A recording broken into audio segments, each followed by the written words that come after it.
Good morning and welcome, fellow sovereigns. This morning's, I think it's a short talk, comes sponsored by my tenant on the Gold Coast. And so she's been in the house since November and she's been absolutely lovely. She's mad on cleaning, and so that suits me. She's very thorough, way more thorough than I would ever think. So that's great. But one thing that she displays, shall we say, is something that reminds me of me when I used to be another me. Because in the conversations I have with her, and I've had quite a few, and the emails that I've had with her, it's very difficult to stay on one subject. So she'll start doing that, talking about, I don't know, her son, and suddenly it's on to the politics, and then suddenly it's on to whatever, it's on to the washing machine just got fixed, and then and so halfway through that conversation, then it's on about the management of the complex that she's in, and then it's the weather, and then it's, so no conversation is actually finished. And then she's on to the next one, and I go, hang on, can we just get back to what you took? Can we finish this one? Can we just sort this out? Oh, yeah, that's right, of course. Yeah, what we were talking about. And so I have to remind her, and there's this, I don't know what's going on in her mind, but I'm glad I'm not in there. It sounds like a very busy, jumbled place. And the same with the emails. They're just, I don't know, there's just this, like this, everything's in there. So there's no like one sentence and it finishes, and another sentence and it finishes, and another sentence. There's just, it all kind of, everything mixes up, and she'll start with one subject and then she'll end with that same subject, but in the middle there's 15 other ones. And I remember many years ago when I lived in Auckland, and I was having lunch with a friend, and she said to me, do you realise that you basically haven't looked at me once, and you looked everywhere, all over the place? And it was actually a stunning moment for me, and I was a little bit upset, but it was, I thanked her actually, because I realised that my mind was everywhere, and my eyes were everywhere. When we were eating out on the street in this beautiful cafe. And of course, cars going by, people going by, there's lots of activity. And I was eating and I was looking around and I was talking to her and I was looking around, and my head was everywhere. And literally, my head was everywhere. My mind was all over the place. And it was a time when I was not still. And I realized, a little bit like my tenant, that when my mind was just all over the place, trying to fix everything, trying to think about this and that. There were a lot of issues that I had, and at one stage when I was in Auckland, I had my car stolen, and I ran out of money. I couldn't afford to pay the rent where I was, and I had no job, and everything was going wrong. So there was lots of, it was a wonderful time. Believe me, I had some quite amazing adventures, and we won't go into those, but it wasn't a time of peace. It was definitely a time of frenetic, doing this and doing that, doing this, all these other things. And I did lots of things and met lots of amazing people. But it was not a time of peace. And so in a sense, my tenant now on the Gold Coast is sharing my house, my life with me in a way. Because she's in my house and she's looking after it. I'm having to trust that she's doing it okay, and I'm sure she is. However, her life is full of drama. Everything's terrible, and everything's this and that, and the weather's and the management and the this and her son and this and that, and everything's out. And when the washing machine, oh that's right, the little clip on the door of the washing machine, and she rushes around and it's this mad panic, and I didn't know about it until afterwards. And she'd got this guy in and she'd paid lots of money for him to fix it and all that, and all she had to do was call me and say, look, and I would have fixed it for her, as one can do over the internet. It's very easy. But we're in the same kind of world in a sense. And yet my world, which is her world in the sense of my house, when things need fixing, I needed to get a new dishwasher. So I just got it. But for her, the way she dealt with it, it was just such the biggest problem out, and don't know what to do. And I don't know how you get new dishwashers, and you can't get proper tradesmen nowadays, and you can't trust anyone, and I don't know where I'll get the money from. And I just said to her, just ask me. I'll do it. Yeah, but you're over there, and you can't. I said, I'll get it. And the next day, a dishwasher arrived, and she couldn't believe it, that one could organise a dishwasher from another country and have it installed. Woohoo! And it goes. But it's like she's kind of looking for trouble.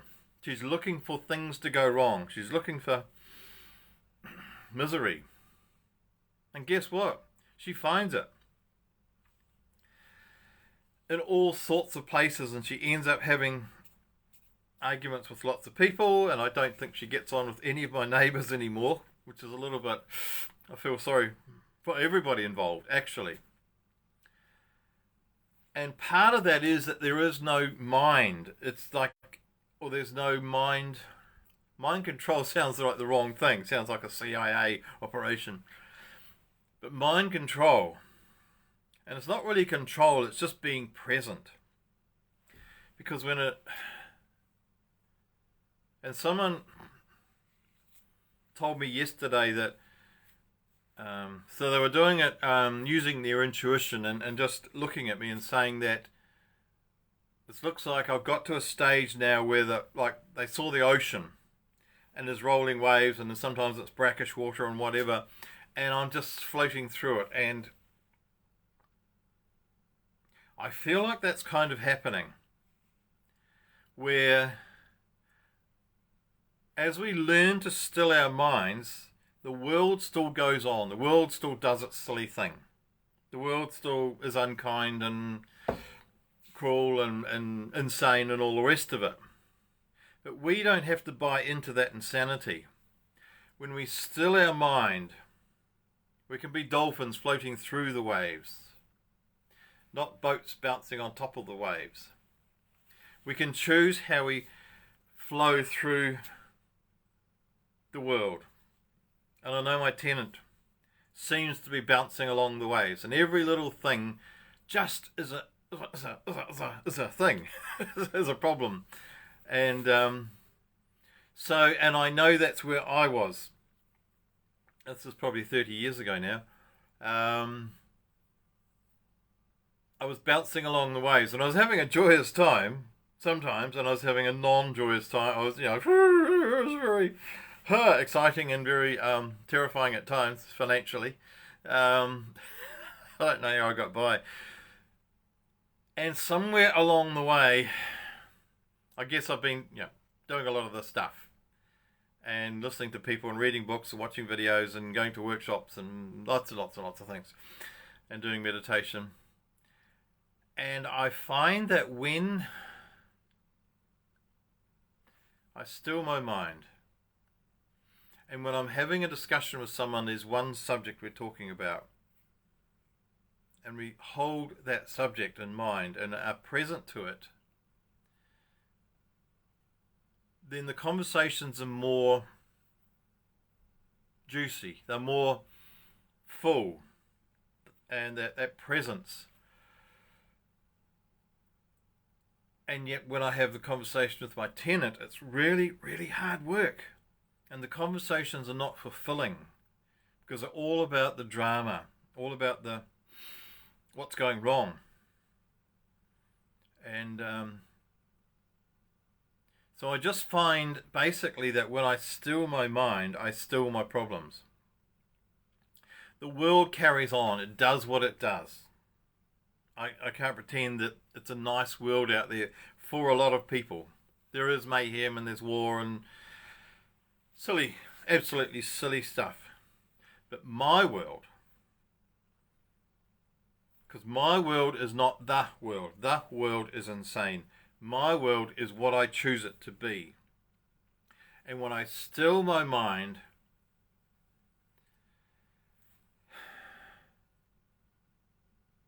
and just be present. That's how my world is.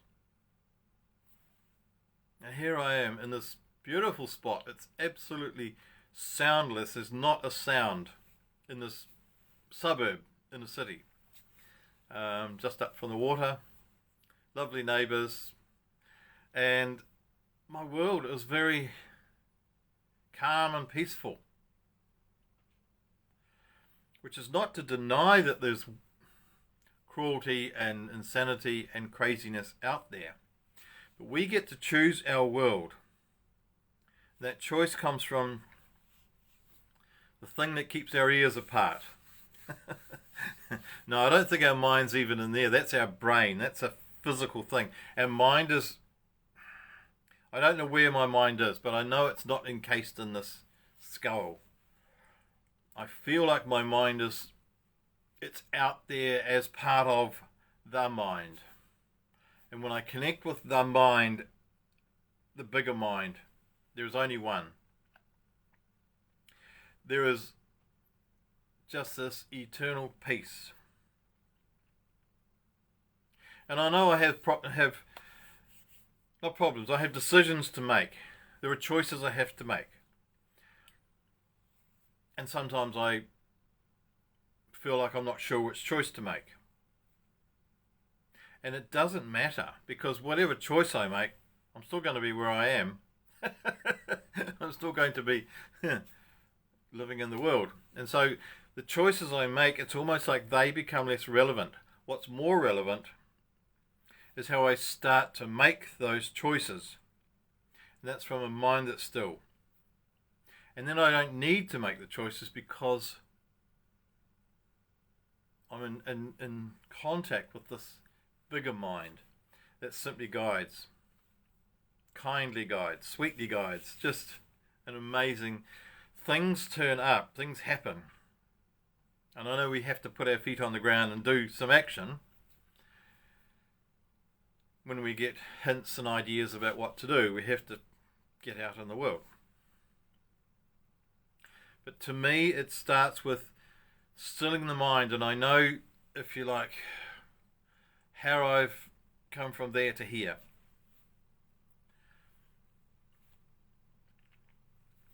It's like dramas used to be. I was full of them. I love them, actually. They gave me a juice. They filled me up with something that was missing, that emptiness. Now I have the emptiness, and that's what I want. The void, the openness, the just being open to the all-knowing. And I can't do that when my mind is full, because that gets in the way. And if I allow it to drop, then emptiness fills me, which is a contradiction, but it's the only way I can explain it. Emptiness fills me. And from this emptiness, from this void, from this silent stillness, comes all I need. And a little part of me is wanting to fix my tenant and help her still herself. And the bigger part of me knows that no instruction will help. And if she's open to it, then my beingness will be an example to her. If she's not open to it, then my beingness will not be an example to her. So really, in a sense, it starts with her. So I don't think we can teach people. We can only be people.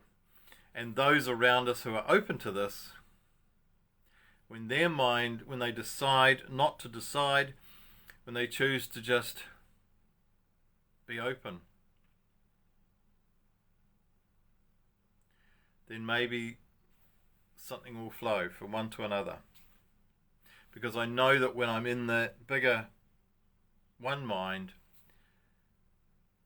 the flow is there. And I find so often, talking to somebody else, and we're just on that one mind. Paul, Morgan, haven't seen you for 100 years from school. So I just remind myself that when I'm still, my problems are still. In fact, they stop being. And so today I wish you stillness and the peace that comes from it and the deeper wisdom that comes from it. And I bless you and all who sail in her.